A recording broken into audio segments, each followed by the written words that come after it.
Hi friends, ಎಲ್ಲರಿಗೂ ನಮಸ್ಕಾರ. ಬನ್ನಿ ಫ್ರೆಂಡ್ಸ್, ಸ್ನೇಹದ ಕಡಲಲ್ಲಿ ಸೀರಿಯಲಿನ ಇವತ್ತಿನ ಸಂಚಿಕೆ ಏನಾಗ್ತಿದೆ ಅಂತ ನೋಡೋಣ. ಅದಕ್ಕೂ ಮುಂಚೆ ಯಾರೆಲ್ಲ ನನ್ನ ವಿಡಿಯೋ ನೋಡ್ತಾ ಇದ್ದೀರಾ ಅವರೆಲ್ಲ ಪುಟ್ಟದೊಂದು ಲೈಕ್ ಮಾಡಿ, ಹಾಗೆ ಸಬ್ಸ್ಕ್ರೈಬ್ ಮಾಡೋದನ್ನ ಮರಿಬೇಡಿ. ಬನ್ನಿ ಫ್ರೆಂಡ್ಸ್, ಮೊದಲಿಗೆ ಇಲ್ಲಿ ಪಲ್ಲವಿ ಕಾಲ್ ಮಾಡ್ತಾ ಇರ್ತಾಳೆ ಶಿವ್ಗೆ. ಕಾಲ್ ರಿಸೀವ್ ಮಾಡಿಬಿಟ್ಟು ಶಿವ ಮಾತಾಡ್ತಿರ್ಬೇಕಾದ್ರೆ, ಏನು ಪಲ್ಲವಿಯವರೇ, ನಿಮ್ಮ ವಾಯ್ಸಲ್ಲಿ ಈ ಥರ ಇದೆ, ಯಾಕೆ ಹುಷಾರಿಲ್ವಾ ಅಥವಾ ಏನಾದರೂ ಪ್ರಾಬ್ಲಮ್ಮಾ, ಏನಾಯಿತು ಅಂತ ಈ ಕಡೆ ಕೇಳ್ತಾ ಇರಬೇಕಾದ್ರೆ ಪಲ್ಲವಿ ಹೇಳ್ತಾಳೆ, ಥ್ಯಾಂಕ್ಸ್ ಫಾರ್ ದ ಕನ್ಸರ್ನ್. ಆ ಥರ ಏನೂ ಇಲ್ಲ, ನಾನೊಂದು ವಿಷಯ ನಿಮಗೆ ಹೇಳಬೇಕು ಅಂತ ಹೇಳ್ತಿರ್ಬೇಕಾದ್ರೆ, ಏನು ಹೇಳಿ ಪಲ್ಲವಿ ಅವರೇ ಅಂತ ಶಿವ ಕೇಳಬೇಕಾದ್ರೆ, ಆ ಕಡೆ ಪಲ್ಲವಿ ಹೇಳ್ತಾಳೆ, ನೋಡಿ, ನನ್ನನ್ನು ನೋಡಬೇಕಾದ್ದು ನಿಮಗೆ ಅನಿಸಿದರೆ ಯಾವತ್ತೂ ಸಹ ಈ ಪಿ ಜಿ ಕಡೆ ಬರಬೇಡಿ ಆಯಿತಾ, ಹಾಗೆ ನನ್ನ ಜೊತೆ ಇನ್ಯಾವತ್ತೂ ಸಹ ಫೋನಲ್ಲಿ ಮಾತಾಡಬೇಡಿ, ಪಿ ಜಿ ಹತ್ರ ಯಾವತ್ತೂ ಬರಬೇಡಿ ಅಂದಾಗ ಈ ಕಡೆ ಶಿವಗೆ ಆಶ್ಚರ್ಯ ಆಗ್ತಾ ಇರುತ್ತೆ. ಏಕೆ ಪಲ್ಲವಿ ಈ ಥರ ಹೇಳ್ತಾ ಇದ್ದೀರಾ, ನನ್ನಿಂದ ಏನಾದರೂ ಪ್ರಾಬ್ಲಮ್ ಆಯಿತಾ ಅಂತ ಕೇಳ್ತಾ ಇರಬೇಕಾದ್ರೆ, ಹಾಗೇನೂ ಇಲ್ಲ ಆಯಿತಾ ಶಿವ ಅವರೇ, ಆದರೆ ನನ್ನ ನೋಡೋಕ್ಕೆ ಯಾವತ್ತೂ ಬರಬೇಡಿ ಅಂತ ಹೇಳಿಬಿಟ್ಟು ಪಲ್ಲವಿ ಫೋನ್ ಕಟ್ ಮಾಡಿ. ಇನ್ನೊಂದು ಕಡೆ ಪಲ್ಲವಿ ಯೋಚನೆ ಮಾಡ್ತಾ ಇರಬೇಕಾದ್ರೆ ಪಲ್ಲವಿ ಫ್ರೆಂಡ್ ಬಂದುಬಿಟ್ಟು ಹೇಳ್ತಾ ಇರ್ತಾಳೆ, ಅಲ್ಲ ಪಲ್ಲವಿ, ಶಿವನ ಜೊತೆ ಈ ಥರ ರಫಾಗಿ ಮಾತಾಡ್ದಲ್ಲ, ನನ್ನ ನೋಡೋಕ್ಕೆ ಬರಬೇಡ ಅಂತ ಹೇಳ್ದಲ್ಲ, ಅಂಥದ್ದು ಏನು ತಪ್ಪು ಮಾಡ್ದ ಅವನು ಅಂದಾಗ, ವಾರ್ಡನ್ ಮಾತನ್ನ ಕೇಳಿದೆ ಅಲ್ವಾ ನೀನು, ವಾರ್ಡನ್ ಹೇಳಿದ್ದು ನನಗೆ ಬೇಜಾರಾಯಿತು, ಅದಕ್ಕೆ ಬರಬೇಡ ಅಂತ ಹೇಳಿದೆ ಅಂತ ಹೇಳ್ಬೇಕಾದ್ರೆ, ನಿನ್ನ ತಲೆನೇನು ಬುದ್ಧಿ ಇಲ್ವಾ, ನೀನು ಯೋಚನೆ ಮಾಡಿ ಮಾತಾಡಬೇಕಿತ್ತು ಆಯಿತಾ, ಅವ್ನು ಏನಂತ ತಪ್ಪು ಮಾಡಿದ್ದಾನೆ, ನಿನ್ನ ನೋಡೋಕ್ಕೆ ಬರಬೇಡ ಅಂತ ಹೇಳೋಕ್ಕೆ ಏನು ತಪ್ಪು ಮಾಡಿದ್ದಾನೆ ಆಯಿತಾ, ಅವನಿಲ್ಲದಿದ್ದರೆ ಇವತ್ತು ನಿನ್ನ ಲೈಫ್ ಹೇಗಾಗ್ತಿತ್ತು, ವಾರ್ಡನ್ ಜೊತೆ ಮಾತಾಡೋದಕ್ಕೆ ಇಲ್ಲಿದೆಯಾ, ಇಲ್ಲ ಅಂದರೆ ನೀನು ಬೀದಿಲಿ ಮಲಗ್ತಿದ್ದೆ ಆಯಿತಾ, ಇಲ್ಲಾಂದರೆ ಏನೇ ಆಗಲಿ ಎಷ್ಟೇ ಕಷ್ಟ ಬರಲಿ ಅಂತ ಗಂಡನ ಜೊತೆ ನೀನು ಇರಬೇಕಾಗಿತ್ತು ಆಯಿತಾ, ನಿನ್ನ ಬಗ್ಗೆ ನಿನ್ನ ಸೇಫ್ಟಿ ಮಾತ್ರ ನೀನು ಯೋಚನೆ ಮಾಡ್ತಿದ್ರೆ ಅದು ನೀನು ಸೆಲ್ಫಿಶ್ ಬುದ್ಧಿ ಆಗುತ್ತೆ, ಮೊದಲು ಯೋಚನೆ ಮಾಡು ಅಂತ ಹೇಳ್ತಾ ಹೊರಟೋಗ್ಬೇಕಾದ್ರೆ, ಹಾಗೆ ಅವಳ ಫ್ರೆಂಡ್ ಮುಖನ ನೋಡಿಕೊಂಡು ಆಶ್ಚರ್ಯದಿಂದ ಪಲ್ಲವಿ ಕೂತ್ಕೊಬಿಡ್ತಾಳೆ. ಈ ಕಡೆ ಪಲ್ಲವಿ ತನ್ನ ಲೈಫ್ನಲ್ಲಿ ನಡೆದಿದ್ದ ಹಳೆ ಘಟನೆನೆಲ್ಲ ನೆನೆಸ್ಕೊಂಡು, ಹಾಗೆ ಶಿವು ಹೆಲ್ಪ್ ಮಾಡಿದ್ನೆಲ್ಲ ನೆನೆಸ್ಕೊಂಡು ಹಾಗೆ ಯೋಚನೆ ಮಾಡಿಕೊಂಡು ಕೂತ್ಕೊಬಿಡ್ತಾಳೆ.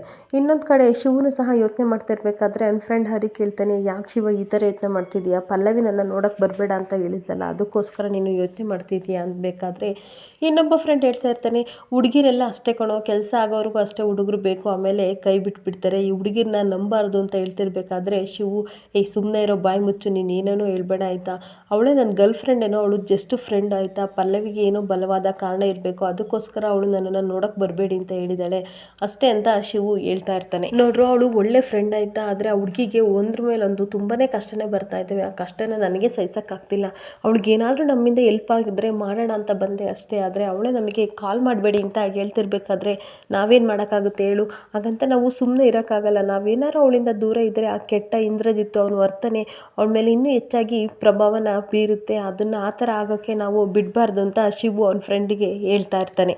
ಈ ಕಡೆ ಮಿತ್ರ ಸಿಕ್ಕಾಬಿಟ್ಟೆ ಎಣ್ಣೆ ಕುಡಿದಿರ್ತಾನೆ, ನೋಡು ನಂಬೇಡ ಶಿವ ಆಯಿತಾ, ಈ ಹುಡುಗಿರು ಸರಿ ಇಲ್ಲ ಹಾಗೆ ಹೇಗೆ ಅಂತ ಹೇಳ್ತಾ ಇರಬೇಕಾದ್ರೆ ಶಿವು ಕೋಪ ಮಾಡಿಕೊಂಡು, ಹರಿ ಅವನನ್ನ ಕರ್ಕೊಂಡು ಹೋಗು ಅಂತ ಹೇಳ್ತಾ ಇರ್ತಾನೆ. ಇಲ್ಲ ಅಂತಂದರೆ ಆ ಇಂದ್ರಜಿತ್ತಿಗೆ ಹೊಡೆದ್ನಲ್ಲ, ಅದಕ್ಕೇನೆ ಹೆಚ್ಚಾಗಿ ನಿನಗೆ ಹೊಡೆದು ಬಿಡ್ತೀನಿ ಹೋಗು ಅಂತ ಹೇಳ್ತಾ ಇರಬೇಕಾದ್ರೆ ಮಿತ್ರ ಹೇಳ್ತಾನೆ, ಏನೋ ನನಗೆ ಹೊಡಿತೀನೋ, ನಿನ್ನನ್ನು ವಿಚಾರಿಸ್ಕೊತೀನಿ, ತಡಿಯೋ ಅಂದಾಗ ಹರಿ ಅವನನ್ನ ಹೇಳ್ಕೊಂಡು ಹೋಗ್ತಾ ಇರ್ತಾನೆ. ಇನ್ನೊಂದು ಕಡೆ ಈ ಪಿ ಜಿನಲ್ಲಿ ಶ್ರುತಿ ಓದ್ತಾ ಇರ್ತಾಳೆ, ಆದರೆ ಪಲ್ಲವಿ ಮಾತ್ರ ಹಾಗೆ ಯೋಚನೆ ಮಾಡಿಕೊಂಡು ಕೂತಿರ್ತಾಳೆ. ಅವಾಗ ಪಲ್ಲವಿಗೆ ಶ್ರುತಿ ಕೇಳ್ತಾಳೆ, ಏನು ಯೋಚನೆ ಮಾಡ್ತಿದ್ಯಾ ಶಿವ ಬಗ್ಗೆ ಅಂದಾಗ, ಹಾಂ ಹೌದು, ನಾನು ತುಂಬ ಸ್ವಾರ್ಥಿ ಆಗಿಬಿಟ್ಟೆ, ಆದರೆ ನನಗೆ ನನ್ನ ಗಿಲ್ಟು ಕಾಡ್ತಾ ಇದೆ, ನಾನು ಈ ಥರ ಮಾಡಬಾರ್ದಿತ್ತು ಶಿವಗೆ ಅಂತ ಹೇಳ್ತಾ ಇರಬೇಕಾದ್ರೆ ಶ್ರುತಿ ಹೇಳ್ತಾ ಇರ್ತಾಳೆ, ಈ ಥರ ಯೋಚನೆ ಮಾಡೋದು ಬದಲು ನೀನು ಶಿವಗೆ ಕಾಲ್ ಮಾಡಿ ಒಂದ್ಸಲ ಮಾತಾಡು ಆಯಿತಾ, ನಿನಗೂ ನೆಮ್ಮದಿ ಸಿಗುತ್ತೆ, ಅವನಿಗೂ ಸಹ ಸಮಾಧಾನ ಆಗುತ್ತೆ, ಮಾತಾಡು ಅಂತ ಹೇಳ್ತಿರ್ಬೇಕಾದ್ರೆ ಹಾಗೆ ಪಲ್ಲವಿ ಸುಮ್ಮನಾಗ್ಬಿಟ್ಟು. ಇನ್ನೊಂದು ಕಡೆ ಮಾಧವ ಮನೆಯಲ್ಲಿ ಮಾಧವ ಪೂರ್ಣಿಮಾಗೆ ಹೂ ಮಾಡಿಸ್ತಾ ಇರ್ತಾನೆ. ಮಲ್ಲಿಗೆ ಹೂ ಮಾಡಿಸ್ಬೇಕಾದ್ರೆ ಆಯ್ತಂದ್ರಿ, ಬೇಗ ಮಡಿಸಿ ಆಯಿತಾ, ಬೇಗ ಬರ್ತಾರೆ ಗಂಡಿನ ಕಡೆಯವರು ಅಂತ ಹೇಳ್ತಾ ಇರ್ತಾಳೆ. ಆಯಿತು ಮಡಿಸಾಯಿತು, ನೋಡಿ ಇವಾಗ ಮಹಾರಾಣಿ ಥರ ಕಾಣ್ತಾ ಇದೆಯಾ ಅಂತ ಪೂರ್ಣಿಗೆ ಹೇಳ್ತಾ ಇರಬೇಕಾದ್ರೆ ಪೂರ್ಣಿ ಹೇಳ್ತಾಳೆ, ಅಲ್ಲ ರೀ, ಮಗಳನ್ನ ನೋಡೋಕ್ಕೆ ಗಂಡಿನ ಕಡೆಯವ್ರು ಬರ್ತಾರೆ, ನೀವು ಮಗಳನ್ನ ರೆಡಿ ಮಾಡೋದು ಬಿಟ್ಟು ನನ್ನ ರೆಡಿ ಮಾಡ್ತಾ ಇದ್ದೀರಾ ಅಂದಾಗ, ನೀನು ಯಾವಾಗಲೂ ಈ ಥರ ಮಹಾಲಕ್ಷ್ಮಿಯಾಗಿ ರೆಡಿ ಆಗಬೇಕು, ಈ ಹಸಿರು ಬಳೆ ತೊಟ್ಕೊಂಡು ಹೂ ಮಾಡ್ಕೊಂಡು ಇರಬೇಕು, ದೇವತೆ ಥರ ಕಾಣಬೇಕು, ಅದೇ ನನ್ನ ಆಸೆ, ನೀನು ಈ ಥರ ನಗ್ತಾ ಇದ್ದರೆ ನನ್ನ ಎಲ್ಲ ಕಷ್ಟಗಳು ಸಹ ದೂರ ಆಗ್ತವೆ ಅಂದಾಗ, ಇನ್ಮೇಲೆ ಕಷ್ಟನೇ ಬರಲ್ಲ ಆಯಿತಾ, ಎಲ್ಲ ಕಷ್ಟ ದೂರ ಆಗಿದೆ, ಇನ್ಮೇಲೆ ನಮ್ಮ ಮನೇಲಿ ನಗುನೇ ಬರೋದು, ನಮ್ಮ ಮಕ್ಕಳು ಮದುವೆ ಮೊಮ್ಮಕ್ಕಳು ಎಲ್ಲನೂ ಆಡಿಸ್ಕೊಂಡು ನಾವು ಆರಾಮಾಗಿರೋಣ ಅನ್ಬೇಕಾದ್ರೆ ನೀನು ಹೇಳೋದು ನಿಜ ಪೂರ್ಣಿ, ಈ ಶಿವ ವಿಷಯದಲ್ಲಿ ನನಗೆ ತುಂಬ ಬೇಜಾರಾಗಿದೆ, ಅವನಿಗೆ ಕೋಪನೂ ಸಹ ಆದಷ್ಟು ಬೇಗ ಕಡಿಮೆಯಾಗಿ ಅವನಿಗೆ ಮನೆಗೆ ಬಂದರೆ ತುಂಬ ಒಳ್ಳೆಯದು ಅಂದಾಗ, ಆ ದಿನ ಆದಷ್ಟು ಬೇಗ ಬಂದೇ ಬರುತ್ತೆ ರೀ, ನೀವು ಬೇಜಾರು ಮಾಡ್ಕೋಬೇಡಿ ಅಂತ ಪೂರ್ಣಿ ಹೇಳ್ತಾ ಇರ್ತಾಳೆ. ಹೌದು, ಇನ್ನು ಮುಂದೆ ಅವನೇ ತಾನೇ ನನ್ನ ಮಕ್ಕಳನ್ನೆಲ್ಲ ಕರೆದು ಕಳಿಸೋದು, ಅವನು ಮಾಡಿದ್ರೆ ಸಾಕು, ಈ ಮನೆಗೆ ಅವನೇ ವಾರಿಸ್ತಾರ, ನನ್ನೆಲ್ಲ ಕಷ್ಟ ಸುಖ ಎಲ್ಲ ಅವನೇ ನೋಡಬೇಕು ಅಂದಾಗ ಆ ಥರ ಎಲ್ಲ ಹೇಳ್ಬೇಡಿ ಆಯಿತಾ, ನೀವು ಇರ್ತೀರ ಜೊತೆಗೆ, ಅವನು ಈ ಮನೆಗೆ ಬಂದೇ ಬರ್ತಾನೆ ಅಂತ ಹೇಳ್ತಾ ಇರ್ತಾಳೆ. ಹಾಗೆ ಪೂರ್ಣಿ ಸಹ ಹೇಳ್ತಾ ಇರ್ತಾಳೆ, ನೀವು ಸಹ ಒಂದು ವಿಷಯ ಇಲ್ಲ, ಮಹಾರಾಜನ ಥರ ಕಾಣ್ತಾ ಇದ್ದೀರಾ ಅಂತ ದೃಷ್ಟಿ ತೆಗೆದ್ಬಿಟ್ಟು ಹೋಗ್ತಾಳೆ. ಈ ಕಡೆ ಮಾಧವ್ ಸಹ ನಗಾಡ್ಕೊಂಡು ಹಾಗೆ ಪೂರ್ಣಿ ನೋಡ್ತಾ ಇರ್ತಾನೆ. ಇನ್ನೊಂದು ಕಡೆ ಶಿವು ಡ್ರೈವಿಂಗ್ ಮಾಡಿಕೊಂಡು ಬರ್ತಾ ಇರ್ತಾನೆ. ನೀವು ಈಗ ಈವೆಂಟ್ ಕೊಟ್ಟಿದ್ದೀರಲ್ಲ ಅವ್ರ ಕಡೆಯವ್ರಿಗೆ ನೀವೇ ಹೇಳಬೇಕು, ನಾನೇ ಈವೆಂಟ್ ಎಲ್ಲ ಮಾಡ್ಕೊಡ್ತೀನಿ ಅಂತ ಬ್ರೋಕರ್ ಲಕ್ಷ್ಮಮ್ಮ ಜೊತೆ ಮಾತಾಡ್ತಾ ಇರ್ತಾನೆ. ಸರಿ ಆಯಿತು, ನಾನು ಹೇಳ್ತೀನಿ, ನೀನೊಂದು ಸಲ ಮಾತಾಡು ಶಿವು ಅಂತ ಲಕ್ಷ್ಮಮ್ಮ ಹೇಳ್ತಾ ಇರ್ತಾಳೆ. ಹಾಗೆ ಅವ್ರನ್ನ ಎಲ್ಲಿ ಕರ್ಕೊಬರ್ಬೇಕು ಅಂದಾಗ, ನೀನು ಎಲ್ಲಿ ಕರ್ಕೊಂಡು ಹೋಗ್ತೀಯ ಅಲ್ಲೇ ಕರ್ಕೊಬಂದು ಇಳಿಸೋದೆಲ್ಲ ಮಾಡು, ಅವರೇ ಹೇಳ್ತಾರೆ ಅಂತ ಬ್ರೋಕರ್ ಲಕ್ಷ್ಮಮ್ಮ ಹೇಳ್ತಾ ಇರ್ತಾಳೆ. ಹಾಗೆ ಇನ್ನೊಂದು ವಿಷಯ ಕೇಳಬೇಕಿತ್ತು ಅಂತ ಶಿವು ಹೇಳ್ಬೇಕಾದ್ರೆ ಲಕ್ಷ್ಮಮ್ಮ ಏನು ಹೇಳು ಶಿವು ಅಂತ ಕೇಳ್ತಾ ಇರ್ತಾಳೆ. ಮೊನ್ನೆ ನೀವು ಮದುವೆ ಮಾಡಿಸಿದ್ರಲ್ಲ ಅದೇ ಪಲ್ಲವಿ ಮದುವೆ, ಅವಾಗ ನೀವೇನು ವಿಚಾರಿಸ್ಲಿಲ್ವ ಆ ಹುಡುಗನ ಬಗ್ಗೆ ಅಂತ ಕೇಳಬೇಕಾದ್ರೆ ಈ ಕಡೆ ಲಕ್ಷ್ಮಮ್ಮ ಬೇಜಾರು ಮಾಡ್ಕೊಂಡು ಫೋನ್ ಕಟ್ ಮಾಡ್ತಾಳೆ.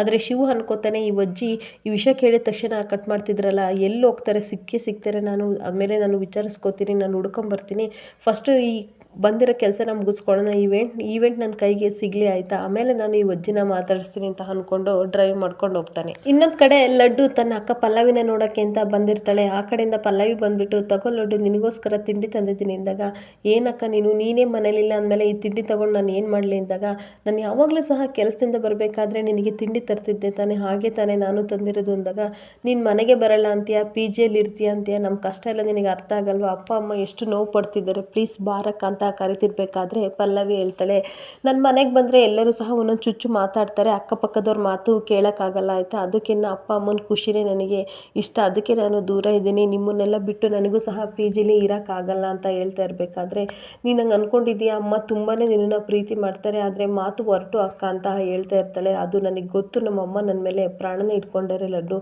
ಆದರೆ ಏನು ಮಾಡಲಿ, ಪರಿಸ್ಥಿತಿಯಿಂದ ನಾನು ಇಲ್ಲಿದ್ದೀನಿ ಅಂತ ಲಡ್ಡುಗೆ ಸಮಾಧಾನ ಮಾಡ್ತಾನೆ. ನನಗೆ ಗೊತ್ತು ಲಡ್ಡು, ಅಪ್ಪ ಅಮ್ಮ ನನ್ನನ್ನು ಎಷ್ಟು ಪ್ರೀತಿ ಮಾಡ್ತಾರೆ ಅಂತ ಆಯಿತಾ, ನನಗೂ ಸಹ ಇರೋಕ್ಕೆ ಇಷ್ಟ ಇಲ್ಲ, ಆದರೂ ಸಹ ನಾನೊಂದು ಚಕ್ರವ್ಯೂಹದಲ್ಲಿ ಸಿಗಾಕೋಬಿಟ್ಟಿದ್ದೀನಿ, ಆ ಚಕ್ರವ್ಯೂಹದಿಂದ ನಾನು ಹೊರಗಡೆ ಬರಬೇಕು, ಬಂದೇ ಬರ್ತೀನಿ, ಆಮೇಲೆ ನಿಮ್ಮ ಹತ್ರ ಬರ್ತೀನಿ ಅಂತ ಹೇಳ್ತಾ ಇರ್ತಾಳೆ. ಒಂದಲ್ಲ ಒಂದು ದಿನ ಈ ಪ್ರಪಂಚಕ್ಕೆ ನಾನು ತಪ್ಪು ಮಾಡಿಲ್ಲ ಅಂತ ಗೊತ್ತಾಗುತ್ತೆ ಲಡ್ಡು, ಆವಾಗ ನಾನೇ ಮನೆಗೆ ಬರ್ತೀನಿ ಆಯಿತಾ, ನೀನು ಯಾವಾಗಲೂ ಸಹ ನನ್ನ ನೋಡೋಕ್ಕೆ ಬರಬೇಡ, ನೆನಪಾದಾಗ ಕಾಲ್ ಮಾಡು ಅಷ್ಟೇ ಸಾಕು, ಈ ಕಡೆ ಸೈಡೆಲ್ಲ ಬರಬೇಡ ಆಯಿತಾ ಅಂತ ಹೇಳ್ತಿರ್ಬೇಕಾದ್ರೆ ಲಡ್ಡು ಅಳ್ತಾ ಇರ್ತಾಳೆ. ಅವಾಗ ಕಣ್ಣೀರು ಒರೆಸಿ ಅಕ್ಕ ಸಮಾಧಾನ ಮಾಡ್ತಾ ಇರ್ತಾಳೆ. ಇನ್ನೊಂದು ಕಡೆ ಶಿವು ಮದುವೆಗೆ ಅಂತ ಹೆಣ್ಣು ಗಂಡು ನೋಡೋಕ್ಕೆ ಅಂತ ಬಂದಿರ್ತಾರೆ. ಅವ್ರ ಬ್ರೋಕರ್ನ ಕರ್ಕೊಂಡು ಹೋಗ್ತಾ ಇರಬೇಕಾದ್ರೆ ಹೇಳ್ತಾ ಇರ್ತಾನೆ, ನೋಡಿ ಸರ್, ಈ ಬೆಂಗಳೂರಲ್ಲಿ ಇಡ್ಲಿ ವಡೆ ಸಾಂಬಾರು ಹೇಗೆ ಚೆನ್ನಾಗಿರುತ್ತೋ ಹಾಗೆ ನಾನು ಮಾಡೋ ಈವೆಂಟು ಸಹ ಅಷ್ಟೇ ತುಂಬ ಚೆನ್ನಾಗಿರುತ್ತೆ. ಎಷ್ಟೋ ಜನ ಮದುವೆಯಲ್ಲಿ ಗಂಡು ನೋಡೋಕ್ಕೆ ಬರೋಲ್ಲ, ನಾನು ಮಾಡಿರೋ ಡೆಕೋರೇಷನ್ ನೋಡೋಕ್ಕೆ ಬರ್ತಾರೆ, ನಿಮಗೆ ಇಷ್ಟ ಆದರೆ ದಯವಿಟ್ಟು ನನಗೆ ಈವೆಂಟ್ನ ಕೊಡಿ ಅಂತ ಕೇಳ್ತಾ ಇರಬೇಕಾದ್ರೆ, ಹೆಣ್ಣು ನೋಡೋಕೆ ಬಂದಿರೋ ಈ ಗಂಡಿ ಮನೆಯವರೆಲ್ಲರೂ ಸಹ ಅವ್ನ ಮಾತನ್ನ ಕೇಳಿ ನಗಾಡ್ತಾ ಇರ್ತಾರೆ. ಆಗ ಹುಡುಗಿನ ಕಡೆಯವ್ರು ಹೇಳ್ತಾ ಇರ್ತಾರೆ, ಸರಿನಪ್ಪ ಆಯಿತು, ನೀನು ಕೇಳಿದ್ರಲ್ಲಿ ತಪ್ಪೇನಿಲ್ಲ, ನಿನಗೆ ಕೊಡ್ತೀವಿ ಬಿಡು ಕಾಂಟ್ರಾಕ್ಟ್ ಅಂದಾಗ, ಅಯ್ಯೋ ಹೌದಾ, ಈವೆಂಟ್ ನನಗೆ ಕೊಡ್ತೀರಾ, ಹಾಗಾದರೆ ತುಂಬ ಖುಷಿ ಆಯಿತು, ಬಾದಾಮಿ ಹಾಲು ಕುಡಿದಷ್ಟು ಖುಷಿ ಆಯಿತು ಅಂತ ಶಿವ ಹೇಳ್ತಾ ಇರ್ತಾನೆ. ಸರ್, ನಿಮಗೆ ಇವತ್ತು ಹೋಗಿದ್ದ ಕೆಲಸ ಎಲ್ಲ ಸಕ್ಸಸ್ ಆಗಲಿ ಅಂತ ಆಶೀರ್ವಾದ ಮಾಡ್ತೀನಿ, ಹಾಗೆ ಸರ್ ನಿಮಗೆ ತ್ರಿಪುಲ ಲೋಕದ ಸುಂದರಿ ಸಿಗಲಿ ಅಂತ ನಾನು ಆಶೀರ್ವಾದ ಮಾಡ್ತೀನಿ ಅಂತ ಗಂಡಿಗೂ ಸಹ ಹೇಳ್ತಾ ಇರ್ತಾನೆ. ಸರ್, ಈ ಕಡೆ ರೋಡಾ ನೋಡಿ ಅಂತಂದಾಗ, ಹೌದಪ್ಪ ಈ ಕಡೆ ಹೋಗಿ ರೈಟ್ ತಗೊಳಪ್ಪ ಅಂದಾಗ, ಯಾವುದು ಶಿವು ಅವ್ರ ಅಪ್ಪ ಮನೆಗೆ ಹೋಗ್ತಾ ಇರ್ತಾನೆ. ಅವಾಗ ಶಿವು ಇದೆಲ್ಲ ಇರ್ಬೋದು ನೋಡಿ ಅಂದಾಗ, ಇಲ್ಲಪ್ಪ ನಾನು ಕರೆಕ್ಟಾಗಿ ಅಡ್ರೆಸ್ ಹೇಳ್ತಾ ಇದ್ದೀನಿ, ನೀನು ಹೋಗು ಅಂತ ಗಂಡಿನ ಕಡೆಯವರು ಹೇಳ್ತಾ ಇರ್ತಾರೆ. ಸರ್ ಕರೆಕ್ಟಾಗಿ ಹೇಳಿ ಎಲ್ಲಿ ಹೋಗ್ತಿದ್ದೀರಾ ಅಂದಾಗ, ನನ್ನ ಫ್ರೆಂಡ್ ಮಾಧವ ಅರಸ್ ಮನೆಗೆ ಅಂದಾಗ ಹಾಗೆ ಶಿವುಗೆ ಶಾಕ್ ಆಗಿಬಿಡುತ್ತೆ. ಅವಾಗ ನಡಿಯಪ್ಪ ಹೋಗೋಣ ಬೇಗ ಟೈಮ್ ಆಯಿತು ಅಂತ ಗಂಡಿನ ಕಡೆಯವರು ಹೇಳ್ತಾ ಇರ್ತಾರೆ. ಸರಿ ಸರ್ ಆಯಿತು ಅಂತ ಟೆನ್ಷನ್ ಮಾಡಿಕೊಂಡು ಶಿವು ಡ್ರೈವ್ ಮಾಡಿಕೊಂಡು ಹೋಗ್ತಾ ಇರ್ತಾನೆ. ಈ ಕಡೆ ಮಾಧವ್ ಅರಸ್ ಮನೆಗೆ ಬರ್ತಾರೆ. ಅವಾಗ ಮಾಧವ್ ಮತ್ತು ಪೂರ್ಣಿಮಾ ಸಹ ಬಂದು ವೆಲ್ಕಮ್ ಮಾಡಿ ಗಂಡಿನ ಕಡೆಯವ್ರನ್ನ ಕರ್ಕೊಂಡು ಹೋಗ್ತಾ ಇರ್ತಾರೆ. ಈ ಕಡೆ ಮಾಧವ್ ಯಾರು ಬಂದಿರ್ಬೋದು ಅಂತ ಈ ಕಡೆ ನೋಡಿದಾಗ ಅಲ್ಲಿ ಕಾರ್ ಡ್ರೈವಿಂಗ್ ಮಾಡಿಕೊಂಡು ಶಿವನೇ ಬಂದಿರ್ತಾನೆ. ಅವನಿಗೆ ತುಂಬ ಖುಷಿಯಾಗಿ, ಮಗನೇ ನೀನು ಬಂದಿದ್ದೀಯಾ, ಬಾ ಶಿವು ಮನೆಗೆ, ನಿನ್ನ ತಂಗಿ ಮದುವೆಗೆ ಈ ಥರ ಎಂಗೇಜ್ಮೆಂಟ್ ಆಗ್ತಾ ಇದೆ ಇವತ್ತೆ ಅಂತ ಹೇಳ್ತಿರ್ಬೇಕಾದ್ರೆ, ಯಾವತ್ತೂ ಸಹ ಕೆಟ್ಟವರಿಗೆ ಸರ್ ಒಳ್ಳೇದಾಗೋದು, ಸುಮ್ಮನೆ ಯಾಕೆ ಎಲ್ಲನೂ ಸಹ ಎದೆ ಮೇಲೆ ಎಳ್ಕೊತೀರಾ, ಇವಾಗ ಜಗಳ ಅದೆಲ್ಲ ಯಾಕಾಯ್ತಾ, ನಿಮ್ಮ ಪಾಡಿಗೆ ನೀವು ಹೋಗಿ ಅಂತ ಬೇಜಾರು ಮಾಡಿಬಿಟ್ಟು ಮಾಧವನ ಕಳಿಸ್ತಾನೆ. ಈ ಕಡೆ ಮಾಧವ ಒಳಗಡೆ ಹೋದ್ರೂ ಸಹ ಹಾಗೇನೆ ಶಿವನ ನೋಡಿಕೊಂಡು ಕಣ್ಣೀರು ಹಾಕೊಂಡು ನಿಂತ್ಕೊಬಿಡ್ತಾನೆ. ಇಲ್ಲಿಗೆ ಈ ಸಂಚಿಕೆ ಮುಕ್ತಾಯವಾಗ್ತಿದೆ. ಈ ವಿಡಿಯೋ ಇಷ್ಟ ಆದರೆ ಪುಟ್ಟದೊಂದು ಲೈಕ್ ಮಾಡಿ ಫ್ರೆಂಡ್ಸ್, ಹಾಗೆ ಫಾಲೋ ಮಾಡಿ. Thank you.